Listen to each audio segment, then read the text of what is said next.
رزق حلال کے دروازے کشادہ کرنے کا نبوی نسخہ، جسے حلال روزی چاہیے اور بہت زیادہ چاہیے۔ میں نے وعدہ کیا تھا کل کے سبق میں 499 میں کہ حلال روزی حلال بھی ہو اور بہت زیادہ ہو، اس کا یہ نبوی نسخہ ہے۔ پہلے حدیث شریف جو ہے وہ دھیان سے سنیے، میں صرف ترجمہ پڑھتا ہوں، عربی متن نہیں پڑھتا۔ امام مالک رحمۃ اللہ علیہ نے حضرت عبداللہ ابن عمر رضی اللہ تعالی عنہما سے روایت کیا ہے کہ ایک روز ایک آدمی حضرت محمد صلی اللہ علیہ وسلم کے دربار میں حاضر ہوا اور عرض کیا کہ یا رسول اللہ صلی اللہ علیہ وسلم، دنیا نے میری طرف سے پیٹھ پھیر لی ہے اور منہ بھی پھیر لیا ہے، یعنی برکت نہیں ہوتی، مال نہیں ملتا، روزی نہیں ملتی، کشادہ نہیں ملتی۔ تو حضرت محمد صلی اللہ علیہ وسلم نے اس آدمی کو کہا کہ فرشتوں کی جو نماز ہے اور اللہ کی مخلوق کی جو تسبیح ہے تو اس سے کیوں غافل ہے؟ اسی تسبیح کے بدلے ساری مخلوق کو، چرندوں کو، پرندوں کو، مچھلیوں کو، سب کو اسی کے صدقے ان سب کو روزی دی جاتی ہے۔ جب صبح صادق ہو، طلوع ہو، یعنی فجر کی اذان ہو جائے، صبح یہ تسبیح 100 بار پڑھا کرو، 100 مرتبہ پڑھا کرو، یہ فرمایا۔ پھر فرمایا تسبیح بتائی، اب تسبیح میرے ساتھ پڑھ لیجئے، کیا جملے پڑھنے ہیں، بس جو جملے میں کہوں وہی پڑھنا، وہی لکھنا، آگے پیچھے مت بڑھانا۔ سبحان اللہ و بحمدہ، سبحان اللہ العظیم، استغفر اللہ، بس اتنا پڑھنا ہے۔ سبحان اللہ و بحمدہ، سبحان اللہ العظیم، استغفر اللہ۔ حضرت محمد صلی اللہ علیہ وسلم نے آگے ارشاد فرمایا، تأتیک الدنیا صاغرہ، دنیا تیرے پاس ذلیل ہو کر آئے گی۔ بس وہ صحابی نے حضور صلی اللہ علیہ وسلم کا یہ ارشاد سنا اور واپس آتے ہی جو ہے یہ پڑھنا شروع کر دیا۔ بس اس میں 2 چیزیں ہیں، 100 مرتبہ پڑھنا ہے ایک، دوسرا صبح پڑھنا ہے۔ یہ خبر رکھنا، جو حدیث میں جملے ہیں، ایک صبح جیسے صبح مائیں بہنیں چائے بنانی شروع کر دی ہیں تو اس میں جو ہے صبح اپنا کرنا شروع کر دے۔ بعض جگہوں پر صبح لسیاں بناتی ہیں خواتین، تو پڑھنا شروع کر دیں۔ اس میں فجر کی سنت اور فرض کے درمیان پڑھنا یہ حدیث میں نہیں آتا ہے، لیکن ہمارے مشائخ جو ہیں یہ لوگوں کو کہتے تھے کہ وہ وقت زیادہ اچھا ہے، اس لیے فجر کی سنت کے بعد پڑھو۔ لیکن فجر کی سنت کے بعد اگر آدمی نہیں پڑھ سکتا، فجر کی نماز کے بعد بھی پڑھ لے تو بھی حرج کی بات نہیں ہے، یا فجر کی سنت سے پہلے پڑھ لے تو بھی حرج کی بات نہیں ہے، یہ ذہن میں رکھیں۔ آج کل پریشانیاں بہت ہیں، یعنی چونکہ میں تو جگ پیر ہوں نا، جگ پیر کا مطلب ہے کہ ساری دنیا میں ہمارا سبق پہنچتے ہیں، تو ہر آدمی بیچارہ، ہر آدمی، ہر لڑکی، ہر مرد، ہر عورت جو ہے وہ اپنے یعنی بات بیان کرتی ہے، میرا یہ ہے، میرا یہ ہے۔ آسان طریقہ بتاتا ہوں، گھر کے 4 کونے ہوتے ہیں عام طور سے، یہ جس کمرے میں میں بیٹھا ہوں 4 کونے ہیں، 1 2 3 4، گھر کے 4 کونے ہوتے ہیں، ہر کونے میں ایک مرتبہ آیت الکرسی پڑھ کے دم کر دو، 24 گھنٹے میں 2 مرتبہ، دن میں 1 مرتبہ، رات میں 1 مرتبہ۔ اچھا، اللہ نے آپ کو بہت بڑا بنگلہ دیا ہے، ماشاءاللہ، اللہ اور بنگلہ دے اور بہت دے، ہماری دعا ہے آپ کے لیے۔ ہر کمرے میں جا نہیں سکتی، ہر کمرے میں پڑھ نہیں سکتی، آپ ایک کمرے میں پڑھو، اس کا اثر پورے گھر میں چلا جائے گا انشاءاللہ۔ جیسے ہمارا یہ مدرسہ ہے یا کسی کا مکان ہے، جو ہے آپ یہاں بھی پڑھ لو گے تو اس کا اثر آپ کے سب جگہ پہ چلا جائے گا انشاءاللہ۔ یہ حضرت عبد الرحمن ابن عوف کا معمول تھا۔ حضرت عبد الرحمن بن عوف کا یہ عمل تھا، وہ کرتے تھے اور کہتے تھے کہ دیکھو میں یہ کرتا ہوں. حضور نے نہیں بتایا تھا ان کو، یہ تجارب صالحین میں سے آئے گا. ایک تو کہ حضور نے کہا ہو عبد الرحمن بن عوف چاروں کونوں میں آیت الکرسی پڑھ، یہ حضور نے نہیں کہا تھا. حضور صلی اللہ علیہ وسلم نے صرف آیت الکرسی کی فضیلت بیان کی تھی. مغرب کے فجر کے نمازوں کے بعد پڑھا کرو، رات کو سوتے وقت پڑھا کرو، اس کی فضیلت عام بیان کی تھی. لیکن عبد الرحمن بن عوف نے اپنے تجربے سے یہ بات کی تھی. وہ ہر کونے میں اپنے گھر کے پڑھتے تھے. اللہ نے بہت مال دیا، 4 بیویاں بھی دی، اور جب ان کا انتقال ہوا تو اتنا زیادہ پیسہ سونا نکلا ان کے گھر سے کہ اس کو کاٹتے وراثت میں تقسیم کر رہے تھے. کاٹتے کاٹتے ان کی کدالیاں جو تھی ہتھوڑے وہ بھی ٹوٹ گئے، لیکن سونا ختم نہیں ہوا تھا. یہ عبد الرحمن بن عوف. اور ایک جنات کا وظیفہ، جنات بھی صالحین ہوتے ہیں نا. ایک جنات نے کہا کہ بھائی 100 مرتبہ آیت الکرسی زندگی میں 1 مرتبہ پڑھ لو، ایک بیٹھک میں، زندگی میں 1 مرتبہ، روزانہ نہیں، 1000 مرتبہ نہیں پڑھنا، 100 مرتبہ 1 مرتبہ پڑھ لو بیٹھ کر. آدھا گھنٹہ لگے گا، 1 گھنٹہ لگے گا بس. اور پھر ہر نماز کے بعد 1 مرتبہ 2 مرتبہ پڑھتے رہو. تمہاری طرف جنات دیکھے گا بھی نہیں. بولے ہم لوگ دیکھیں گے بھی نہیں تمہاری طرف. یہ بولے اتنا پاورفل ہے. یہ عبد الرحمن بن عوف کیا مال بھی اللہ نے بہت دیا، اور ان کا معمول تھا. یہ میں نے بکھرے موتی میری کتاب ہے، یہ آپ کے ہاسوڑ میں بھی ہوگی، کئی خواتین کے پاس بھی ہوگی، 12-13 جلدیں آ گئی ہیں اس کے الحمدللہ. اس میں میں نے مضمون لکھا ہے کہ عبد الرحمن بن عوف کا یہ معمول رہا تھا کہ اپنے گھر کے چاروں کونوں میں آیت الکرسی پڑھتے تھے. آپ اگر یہ معمول بنا لو گی انشاءاللہ تو جنات، جادو، نظر، حسد سب بھاگ جائے گا. ہمارے خاندان میں ایک خاتون تھی، بہت بیمار رہتی تھی. تو مولانا یوسف صاحب رحمۃ اللہ علیہ خواب میں آئے اور مومن کا ہتھیار دکھائی. تو بہت پریشان ہے، تجھے کینسر ہے اور بہت ٹینشن میں رہتی ہے، تجھے جو علاج کرانا ہے کرا، لیکن یہ کتاب مضبوطی سے پکڑ لے.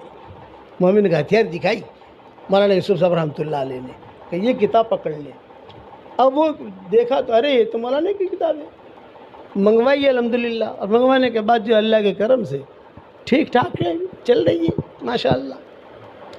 اس لیے مومن کا ہتھیار بھی پڑھو، اور یہ آیت الکرسی والا عمل بھی میری طرف سے میں ہدیہ دیتا ہوں آپ کو. اسے کرو آپ اپنے گھر کے چاروں کونوں کے اندر. پہلے پڑھنا شروع کرو.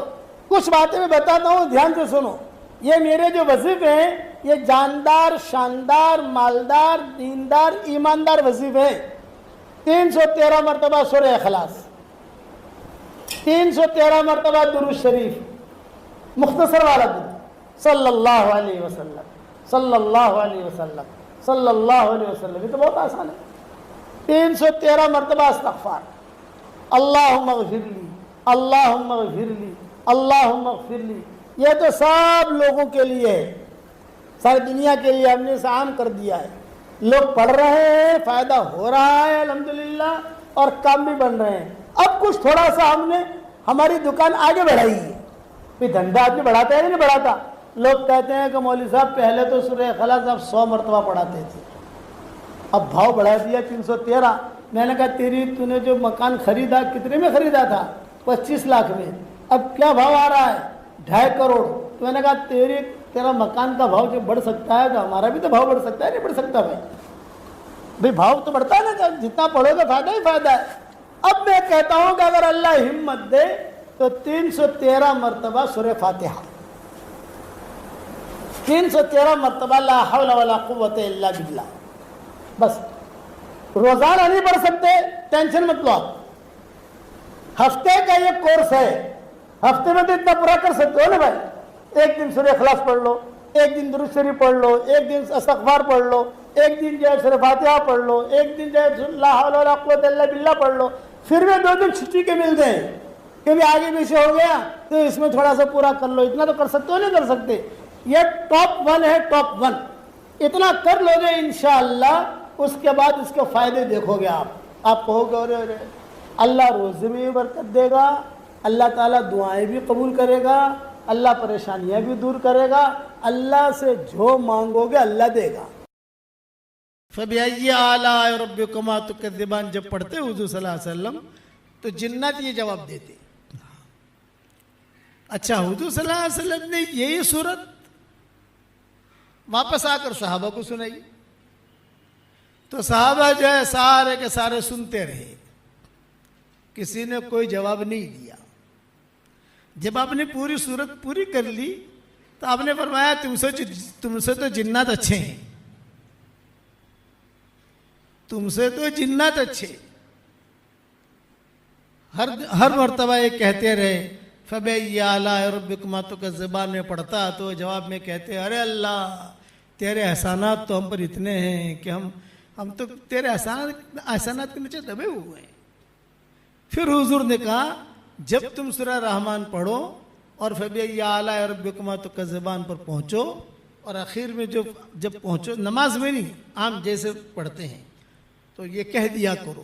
وہ ساری کی ساری تفصیل میں نے واٹس ایپ کے سبقوں میں اور اپنی کتابوں میں لکھ بھی دی ہے، واٹس ایپ کے سبقوں میں بیان بھی کر دیے اور بیانوں میں بھی کہہ دیے۔ اب جناتوں کے متعلق کچھ سن لو۔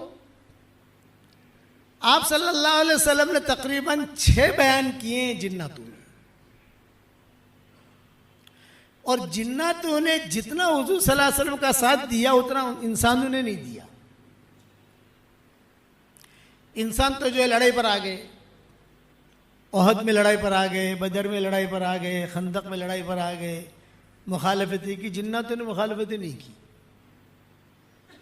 بات مان لی جناتوں نے، کہ جب پتہ چلا کہ دنیا میں کچھ ہوا ہے تو یہ سارے کے سارے جنات جو ہے وہ ڈھونڈنے کے لیے نکلے کہ دنیا میں کچھ ہوا ہے۔ چاند کے 2 ٹکڑے بھی ہو گئے اور کچھ فضائیں بھی کچھ الگ الگ ہیں۔ تو وادی نخلہ میں جب پہنچے تو حضور صلی اللہ علیہ وسلم وہاں فجر کی نماز پڑھا رہے تھے، اور جناتوں نے پیچھے کر آ رہے یہی ہے معاملہ، جو معاملہ ہے دنیا بھر میں وہ یہی ہے۔ اسی وجہ سے سارا دنیا کا نظام بدلا ہوا ہے، خالی مکہ مدینہ کا نظام نہیں، ساری دنیا کا نظام بدلا ہوا یہی ہے۔ تو جنات جو ہے وہ چپکے سے سن کر چلے گئے، حضور سے ملے نہیں۔ آپ صلی اللہ علیہ وسلم نماز پڑھا کر فارغ ہوئے تو قرآن کی آیتیں نازل ہوئی۔ وَإِذْ صَرَفْنَا إِلَيْكَ نَفَرًا مِّنَ الْجِنِّ يَسْتَمِعُونَ الْقُرْآنَ فَلَمَّا حَضَرُوهُ قَالُوا أَنصِتُوا فَلَمَّا قُضِيَ وَلَّوْا إِلَىٰ قَوْمِهِمْ مُنذِرِينَ قَالُوا يَا قَوْمَنَا إِنَّا سَمِعْنَا۔ یہ جناتوں نے کہا۔ جب جنات پہنچے تو جو جنات کا سردار تھا اس نے کہا خاموش رہو خاموش رہو خاموش رہو، سنو سنو سنو، کیا پڑھ رہے ہیں؟ بس انہوں نے سنا، قرآن سنا، سنتے ہی جو ہے واپس بھاگے، اور اپنے جو بڑا بادشاہ تھا یا جو بڑا آدمی تھا ان کا، ان نے جا کر کہا کہ دیکھو یہ ایسی باتیں ہوئی ہیں۔ تو کئی جن جو ہے حضور کو دیکھے بغیر بھی مسلمان ہو گئے۔ تو یہ امام صاحب نے جو نماز پڑھی اس پر میں قصہ پڑھائی، اس پر میں قصہ سنا رہا ہوں جناتوں پر۔ تو حضور صلی اللہ علیہ وسلم کے پاس باقاعدہ تاریخ لینے آتے تھے، جیسے تاریخ دی جاتی ہے نا، بھی بنگلور جانا ہے، کون سے تاریخ میں جائیں گے، کیا کریں گے، کیا، تو آپ کے پاس بھی ٹائم لینے آتے تھے۔ 3 بیان مکہ مکرمہ میں ہوئے ہیں، 3 بیان مدینہ منورہ میں ہوئے۔ حضور صلی اللہ علیہ وسلم جاتے تھے بہت اہتمام کے ساتھ، اور بہت اہتمام کے ساتھ بیان فرماتے تھے۔ روایتوں میں ہے کہ ایک مرتبہ حضور صلی اللہ علیہ وسلم نے مدینہ میں اعلان کیا اصحاب صفہ میں، اور اصحاب صفہ میں یہ اعلان کیا کہ بھی اصحاب صفہ کا مطلب یہ کہ بھوکے لوگ ہوتے تھے بیچارے، فاقے ہوتے تھے ان پر۔ تو آپ نے اعلان کیا میرے گھر پر آج کچھ کھانے کا چیزیں آ گئی ہیں، تو تم لوگ آ جاؤ، کھانا کھا لو۔ یہ حدیث میں آتا ہے۔ تو سارے کے سارے گئے اور جا کر کھانا کھایا، خوش ہو گئے۔ حضور صلی اللہ علیہ وسلم جب مسجد میں آئے تو عبداللہ بن مسعود بیٹھے ہوئے تھے۔ آپ نے کہا کہ ارے عبداللہ تم کھانے کے لیے نہیں آئے؟ تو عبداللہ بن مسعود نے کہا کہ حضرت آپ نے کہا تھا صفہ والے آوے، میں تو صفہ والوں میں ہوں نہیں، ہوں صفہ والوں جیسا ہی، یعنی فقیر ہوں، میرے پاس کھانے پینے کی چیزیں نہیں ہیں، لیکن میں صفہ والے لوگوں میں سے تو ہے نہیں، تو میں کیسے آؤں؟ آپ نے فرمایا ٹھیک ہے میں گھر جاتا ہوں, اگر کوئی چیز کہیں سے آ گئی تو میں تمہیں بلاتا ہوں. عبداللہ بن مسعود جو ہے بھوکے تھے اور بیٹھے ہوئے تھے کہ شاید کوئی چیز ہدیہ آئے گی تو حضور صلی اللہ علیہ وسلم بلائیں گے مجھے. اتنے میں حضور صلی اللہ علیہ وسلم کی باندی آئی اور اس باندی نے آ کر کہا کہ حضور یاد کر رہے تمہیں. عبداللہ بن مسعود کہتے ہیں میں خوش ہو گیا, آ گیا کھانا, چلو بھی اپنا بھی بھلا ہو گیا, پیٹ بھر کے کھاؤں گا. اب وہاں جب میں گیا تو کھانا تو تھا نہیں, لیکن حضور صلی اللہ علیہ وسلم اچھے کپڑے بدل کر, خوشبو لگا کر, تیار ہو کر, جیسے کسی جگہ جانا ہو تو آدمی تیار ہو کر سیٹ ہو کر نکلتا ہے, حضور صلی اللہ علیہ وسلم کسی کے انتظار میں باہر ہی کھڑے تھے. مطلب کہ کھانا نہیں ہے, حضور کے ساتھ جانا ہے. اب میں ٹینشن میں پڑ گیا کہ شاید حضور صلی اللہ علیہ وسلم کھانے کو کچھ کہتے, یہ تو کھانے کی تو میٹر ہے نہیں. آپ نے جو میرا ہاتھ پکڑا اور ہاتھ پکڑ کر کہا کہ چلو عبداللہ. اب ہاتھ جو حضور نے پکڑا تو میں تو یہ نہیں کہہ سکتا حضرت بھوک لگی ہے, چل دیا. راستے میں چلتے چلتے حضور صلی اللہ علیہ وسلم نے فرمایا پتہ ہے کہاں جا رہے ہیں ہم؟ رات کا وقت تھا. نہیں حضرت, یہ کہا جنات تمہیں بیان کرنے جا رہے ہیں. عبداللہ بن مسعود کہتے ہیں میری بھوک تو وہی ختم ہو گئی. جنات تمہیں بیان کرنے جا رہے ہیں, آج کی ہماری تاریخ ہے. اب یہ کہ میں کس کو لوں تو تم بیٹھے ہوئے تھے تو تمہیں یاد آ گئے, میں کس اور کو لیتا, لیکن یہ کہ تمہیں یاد آ گئے. چلو لیکن دیکھو ایک بات یاد رکھنا, میں وہاں جا کر بیان کروں گا تو آپ کو عجیب عجیب شکلیں دکھیں گی.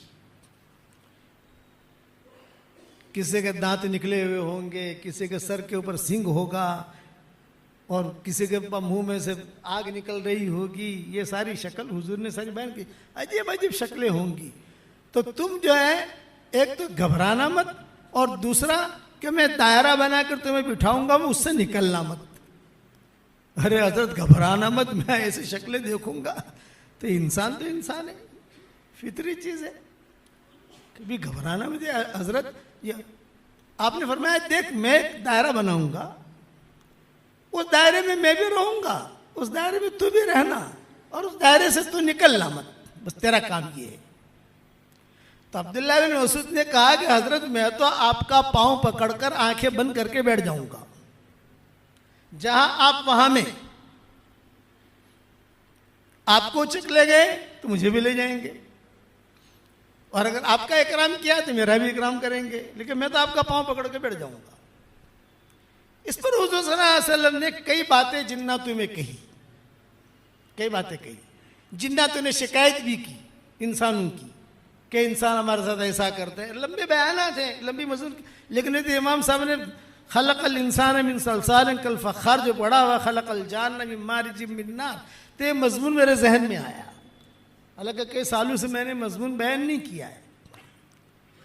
تو جنات نے حضور صلی اللہ علیہ وسلم کا بہت احترام کیا. عبداللہ بن مسعود کہتے تھے کہ سارے کے سارے ایسے دھیان سے سنتے تھے کہ انسان نہیں سنتے. انسان تو کبھی یہاں دیکھے گا, کبھی پانی لائے گا, کبھی بھائی کیا ہوا دیکھ ذرا, اشارہ کرے گا, وہاں کچھ نہیں. اسی لیے جنات کا حضور صلی اللہ علیہ وسلم بہت بیان کرتے تھے اہتمام کے ساتھ. آپ صلی اللہ علیہ وسلم کو جب طائف حضور صلی اللہ علیہ وسلم تشریف لے گئے تو طائف والوں نے نکالا, مکہ سے نکل گئے, طائف والوں نے نکالا.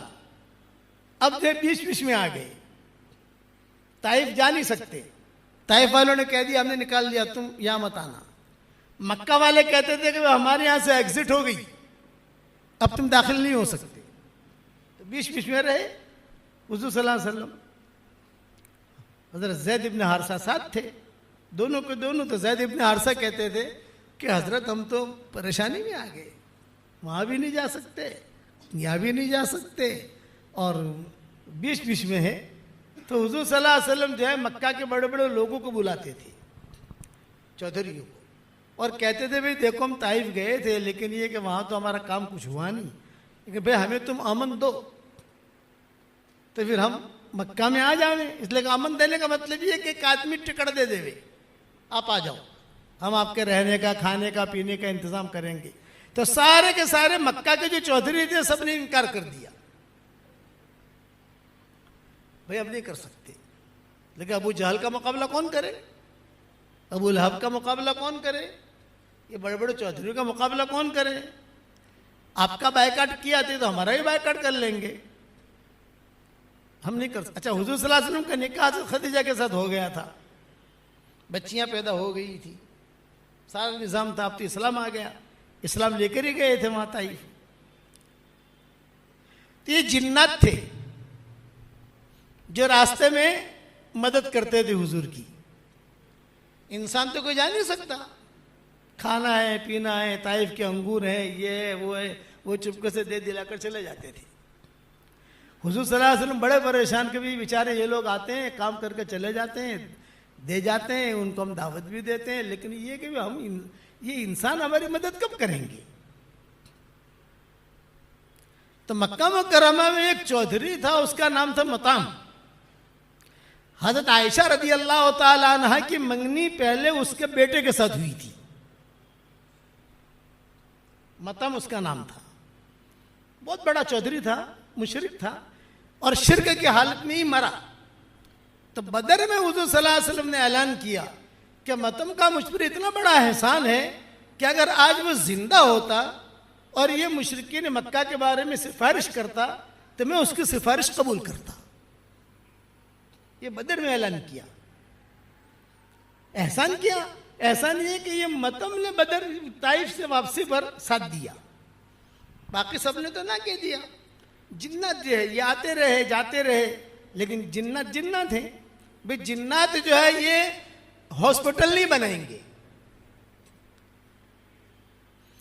جنات ہوائی جہاز نہیں بنائیں گے,